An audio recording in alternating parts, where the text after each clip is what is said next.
Hey, and welcome to episode number 24 of the Brave Widow Show, how to enjoy networking, making friends, and meeting new people, even if you're an introvert. And yes, you can actually enjoy it and you can actually do well with networking and meeting new people, even if you are a hardcore preference type introvert, just like myself. This is a topic that I thought was really important and helpful for widows. For me, it was something I really had to practice and refine over the last year and a half. And I wanted to share some of the tips and insights that worked really well for me with you, in addition to things that I've researched and ideas that I found out there in the interwebs. And this is a taste of the type of content and courses that we house inside of the Brave Widow membership community. So I did a live event. We have 2 to 3 live events per month. This is one that I just recently hosted. We have also turned this into a full-blown course in the membership community. And if you'll recall, we've had folks like Daniel Kopp talk about financial planning, Seth Connell at this point as a financial coach. We've had Michelle Lennon talking about how to train your dream dog. And we have an upcoming live event that's going to be free to the public on March 28th with Laura Sinclair from Flourish Home Organizing. And you're going to get more information on that soon. But there are so many experts that are out there that we are pulling in specifically for you, our listeners, and also deeper dive discussions for the Brave Widow members in the community. So if you're not part of the community, go sign up. You can go to bravewidow.com to learn more about what all is in the membership community and some of the cool things that we have there. So yeah, come check it out.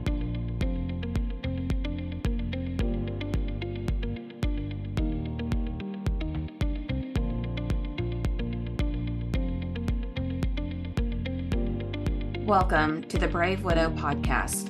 I'm your host, Emily Jones. We help young widows heal their heart, find hope, and dream again for the future.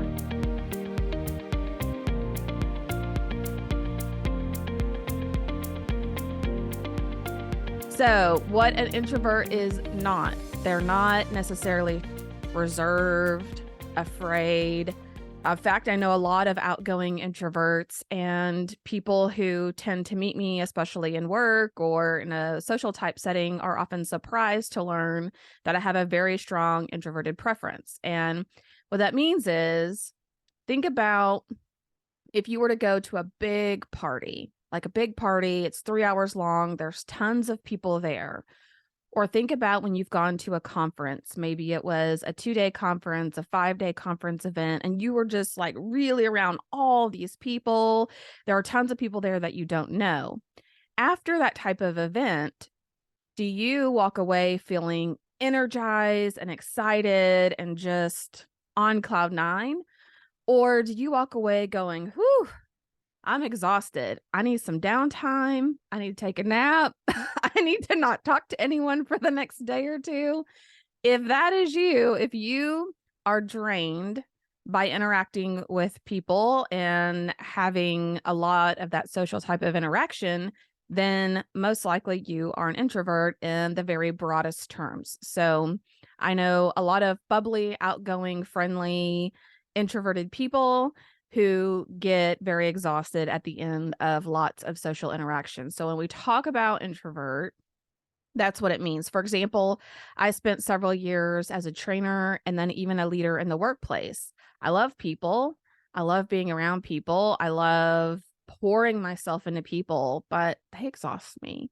So that's why I have such a strong introverted preference. So are introverts good at networking? I mean, it seems like the first reaction might be you get drained being around people. It's exhausting for you. You're probably not very good at it. In fact, introverts have a lot of strengths when it comes to networking. And so my recommendation is that if you're an introvert, you really double down on those strengths. Introverts are really good listeners and are highly curious about other people. They're highly observant and have a lot of attention to detail. So if you share something with an introvert, most likely they're going to remember that, especially if you're someone important to them. They are happy to give other people the spotlight and to be attentive. And for all of our wonderful extroverted friends who I love, so my very best friends are extroverts. We are happy for you to have the spotlight, for you to tell your stories and just relish the attention and the time that's spent on you. For us introvert, that is perfect and amazing because then the spotlight is not on us. Introverts also typically have very thoughtful responses and ask thought provoking questions. And typically in the networking space, an introvert's going to be focused on building a few quality connections rather than a lot of shallow connections or just a lot of connections in general. So, how can you enjoy networking as an introvert? Like, how is this helpful for you? What are some of the things that allow you to best prepare for it? How is it possible to enjoy networking as an introvert? Well, for one thing, you get to plan ahead and prepare. I hate being put on the spot in most situations. I hate feeling like I'm not mentally prepared for a situation. But most likely, if you're networking, you're going to an event, you're going to a conference, you're going to go meet some new people. You have time mentally to plan ahead and prepare. You also have the ability to make meaningful connections. You have a chance to meet really some interesting people and find some common ground. And lastly, you can help people feel seen. Not all introverts necessarily want to help other people or really feel a passion for that, but a lot of us do. And so having the ability to help people feel seen and heard is something that's very fulfilling and rewarding to us. All right. Now, before I jump into my top 5 tips for introvert networking success, I want to share with you a little bit about my view on small talk. A lot of people who have an introverted preference really hate small talk, and I used to really hate it too. You know how it is. How was your weekend? How was the weather? How's the kids? What about those Razorbacks? Whatever it is, we don't really like small talk. To us, it's just fluff and superficial and awkward at times. We don't really know what to say. We're just not really that great at that. But I have learned to embrace the small talk and to almost make a little game with myself. So I like to ask deep, meaningful questions.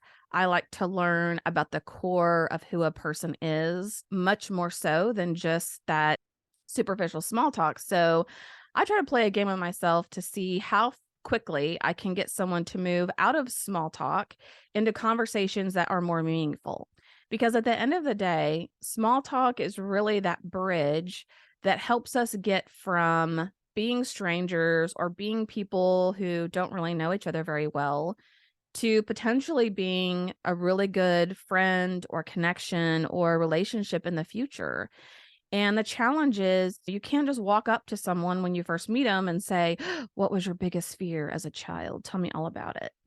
I mean, you could. I don't know how well that would work out for you, but the small talk is really that bridge that helps us get to some of those more interesting and complex and reflective type of questions that we are naturally very curious about with people.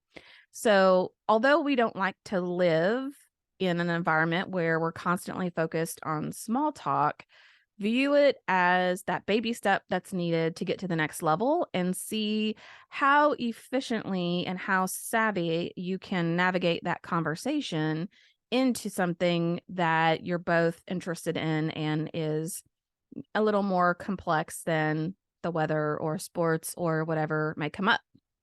All right. 5 tips for networking success, even if you're an introvert. Number 1 is to view this as a numbers game. And I don't mean to view it like get out there and talk to as many people as possible. Sometimes that's the big goal at conferences or events or networking things is go around and collect everybody's business cards and see how many people that you can talk to. Well, first of all, that sounds really just horrible to me. That doesn't sound very fun. And it doesn't really give you a lot of time to talk to someone for very long and to find some of those deep and meaningful connections. So, when I say to think about this as a numbers game, One thing to keep in mind is that you're not going to connect with everyone that you meet. There just isn't going to be a deep connection or a relationship or partnership that can form with this person long term. And it doesn't have to be. You can look at people and your interactions with people in a way that they're your gateway person, right? So maybe you're looking for someone who can, I don't know, lay tile in your house. So you go to a certain type of event, maybe it's a real estate event, maybe it's a contractor's event, and you meet someone and they're a plumber. The plumber's not necessarily what you need. You want someone to connect with someone who lays tile, but that plumber may know someone who lays tile, or that plumber may know someone else who knows that person.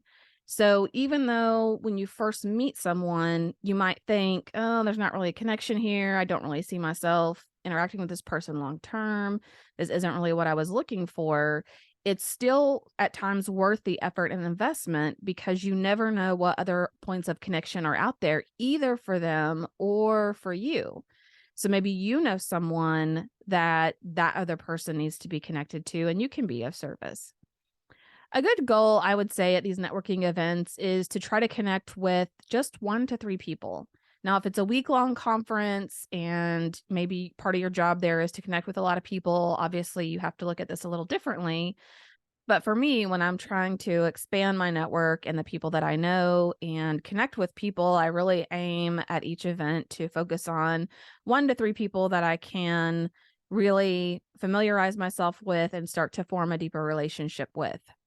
You can also ask people who else you should meet. So, say you meet someone that's really interesting and you enjoy talking with them. Again, they may be a good gateway person or they may be a good connector of other people. And they may have a great idea of someone else also that you can meet that would love connecting with you and you'd love connecting with them. And don't hesitate to ask them to introduce you. Or they might say, "Hey, I noticed that you're in this industry, and yeah, there's another person here. His name's Dan. He's also in that industry. You guys should meet." And you could ask that person to introduce you. And that then takes the burden off of you of having to walk up to a complete stranger on your own and start some of those conversations. All right. Tip number 2 for networking success, even as an introvert, is to be curious. Ask lots of questions. And this is a really good tip for carrying conversations or for when you don't really know what to say next or what to share next. People love to talk about themselves. And it's typically a topic that people are really comfortable talking about, and they can often get lost in their train of thought with sharing all kinds of information. And so, one of the best things that you can do to really engage with someone in a conversation is to give them the space to do that. Think about how many times you actually get to just talk about yourself and someone appears genuinely interested. They're asking you questions. They want to hear more. They're not fighting you for the spotlight and fighting you for time in a conversation. Like, they are feeding you the attention. They're asking the questions. They're digging a little deeper. That for most people is a euphoric feeling because they don't really get that very often. So ask people questions about themselves. Uh, Ask them what their interests are, dreams, goals, by the likes and the little quirks about them. Ask them thought-provoking, open-ended questions. So, for example, if someone says, "Oh, yeah, I went up to the mountains this last weekend and we went skiing." Well, instead of saying, "Oh, that sounds cool," and then moving the conversation somewhere else, dig into what they said. "Oh, well, where did you go specifically on your trip? And how did you get started in skiing? And what made you interested in that? How did you get started? Did someone introduce that to you? Is that something you do with that person? How does it make you feel? What was the most scary or thrilling experience you've had while skiing?" There's so many questions and so many paths that you could lead someone down where they really feel like they're getting to share a part of who they are. Sometimes they'll turn into a values conversation. Sometimes it'll just be a more detailed picture of who they are. But people generally genuinely love this. So feel free to be curious and ask lots of questions. If someone asks you, well, oh, how was your weekend or how was your night last night? Have something in your back pocket that you can specifically pull from.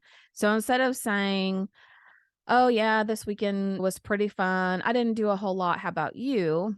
Try to think about something specific that you can mention. You could say, oh, I've been binge watching Breaking Bad. Or you could say, oh, yeah, I went to a show recently. I went and saw Jordan Peterson.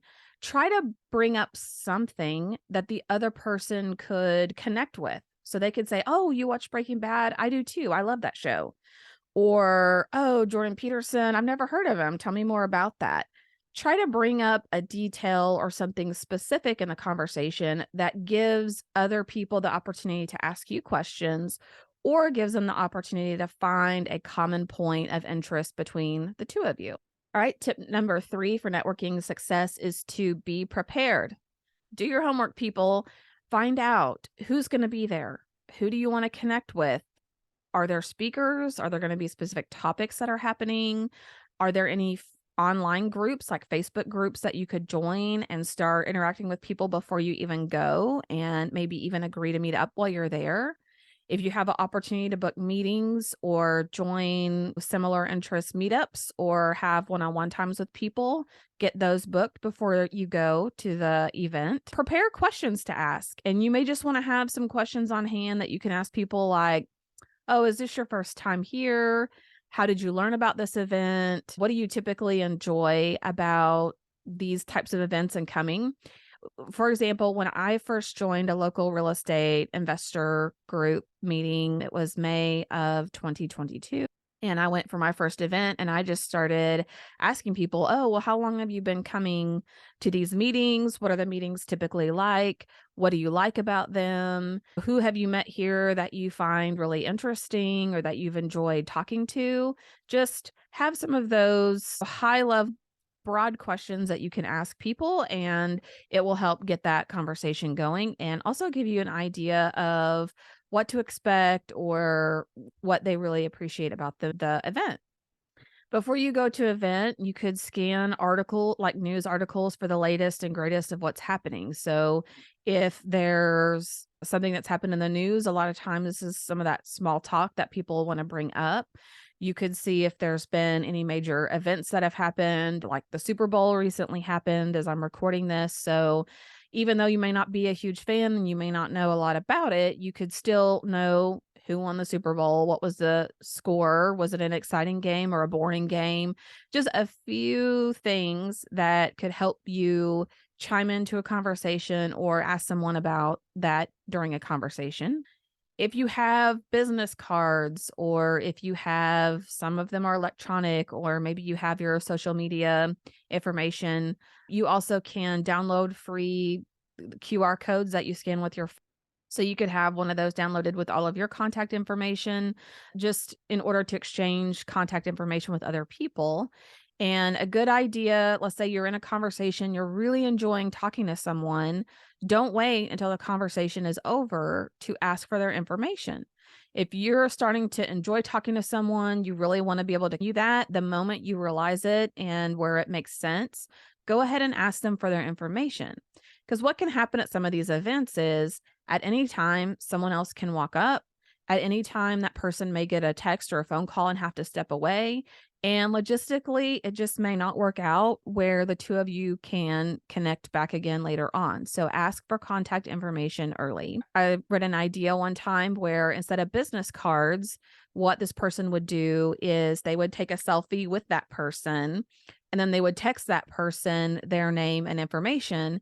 So when they went to reach out to that person later on, they had not only that person's contact information already saved and loaded, but then a picture to help them remember who it was they spoke to at the event. You may also want to schedule breaks in between events. So if you're at a big conference and there are a lot of different sessions and you're going to be there for a few days, give yourself time and space to step away, to go lay down, to go sit in a quiet corner, just to give your brain time to breathe and give yourself a little bit of time to recharge before you jump back into the You could also find other people who are introverts and maybe even are struggling.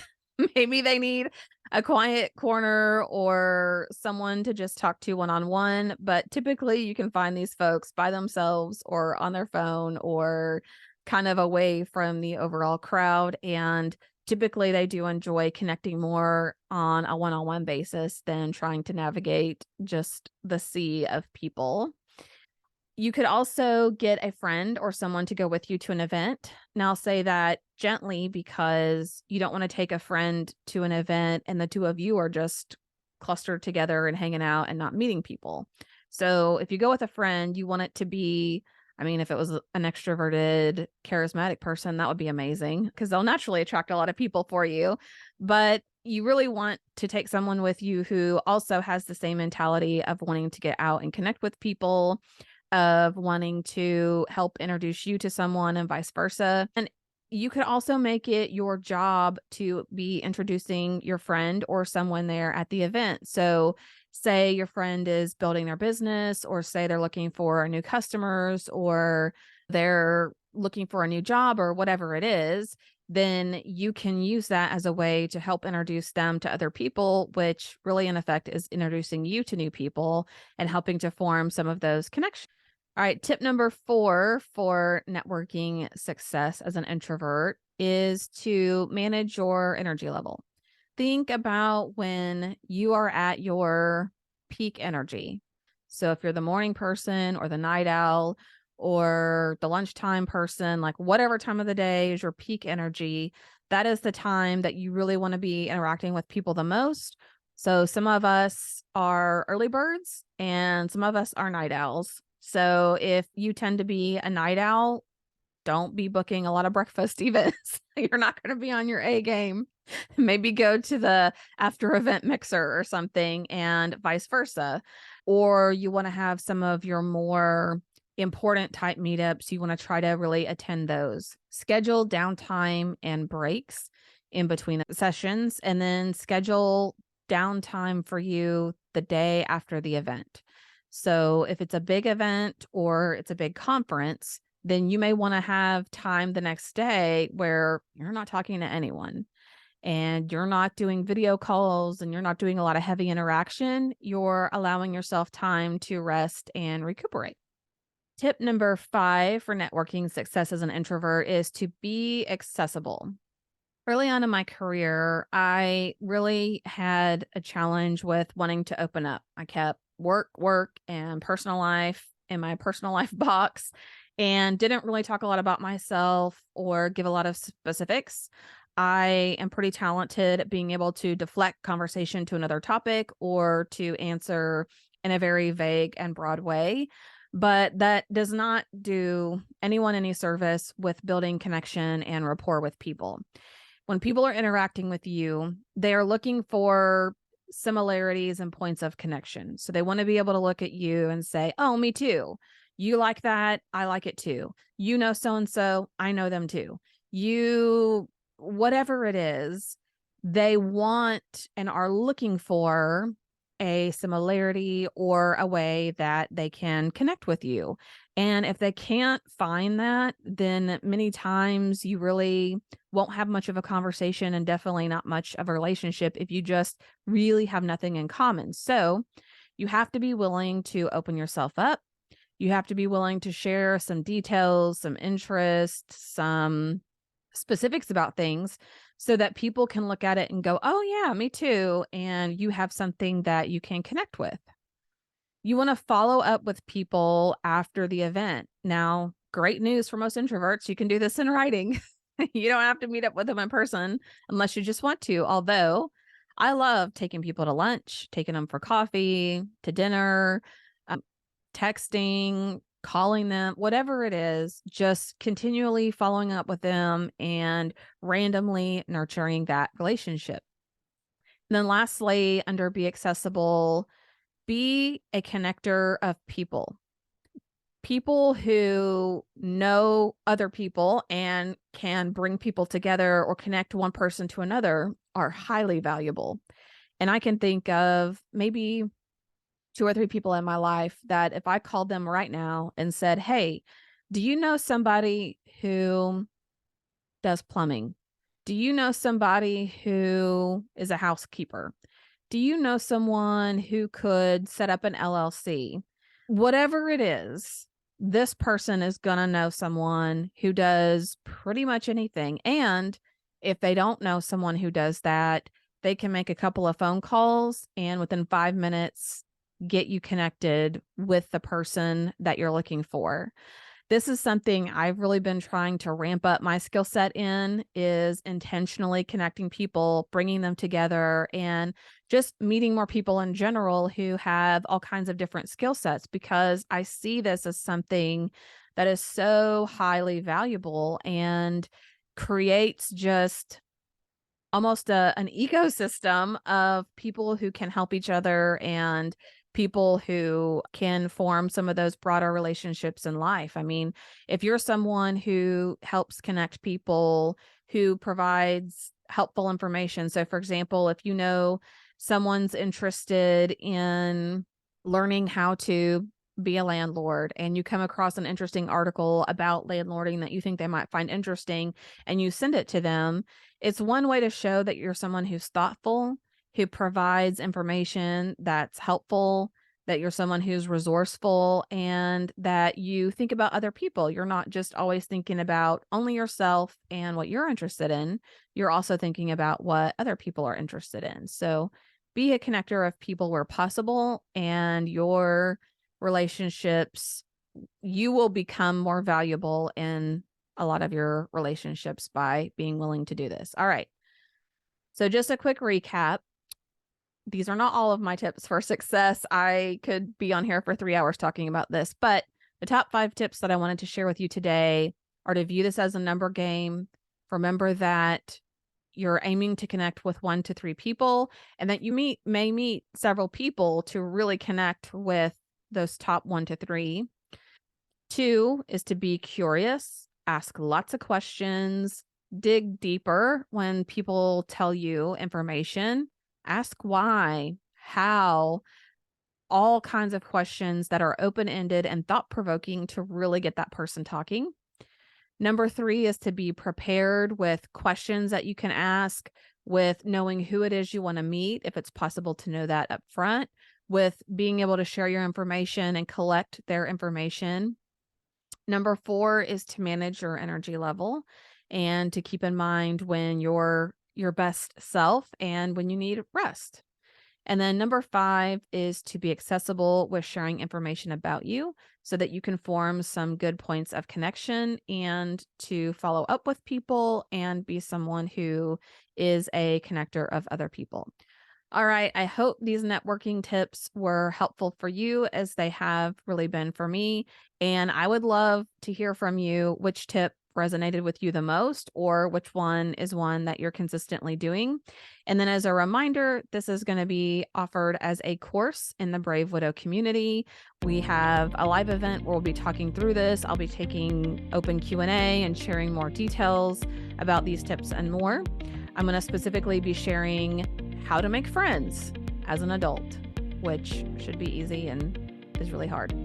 How to build a network of people around you, and specifically some things to do when you're attending a conference that can help you with navigating some of these things. So excited to talk about that in the community, and I hope to see you there.